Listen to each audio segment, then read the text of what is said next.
એટલે સંસારમાં તો જોયું છે કે કોઈ એટલું બધું તૃપ્ત થતું નથી વિષયોથી. જેટલા પણ વિષયો બધા ભોગવતા હોય છે તો પણ ઓછા પડે છે.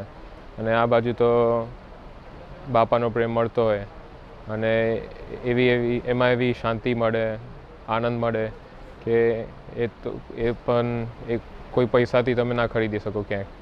એટલે એમાં વિચારવાનું બહુ હોતું નથી. આ બાજુ શાંતિ અને આનંદ મળતો હોય અને આવો પ્રેમ, દિવ્ય પ્રેમ મળતો હોય તો પછી એમાં કોઈ વિચારવાનું હોતું નથી. અમે તો ભગવાનના ખોડે આવી ગયા છે એટલે ભગવાન બધું સાચવવાના છે.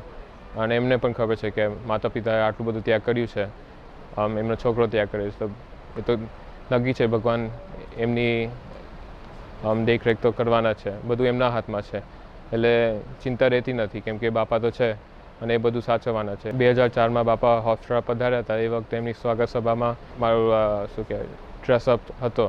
એટલે બાપા ત્યાં બેક સ્ટેજ આવ્યા હતા અને મને જોઈને કીધું કે આવી રીતે તમે મારી સાથે આવી જાઓ. તો એ વખતે હું તો ખાલી 10 વર્ષનો હતો.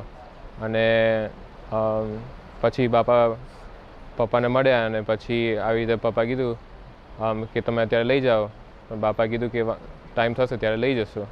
એટલે પછી એ વખતે બહુ વિચાર આવ્યો નથી, કેમ કે હજુ નાનપણમાં હતા અને 10 વર્ષના હતા. અને જેમ જેમ મોટા થયા અને એ પ્રસંગ યાદ આવતો ગયો ત્યારે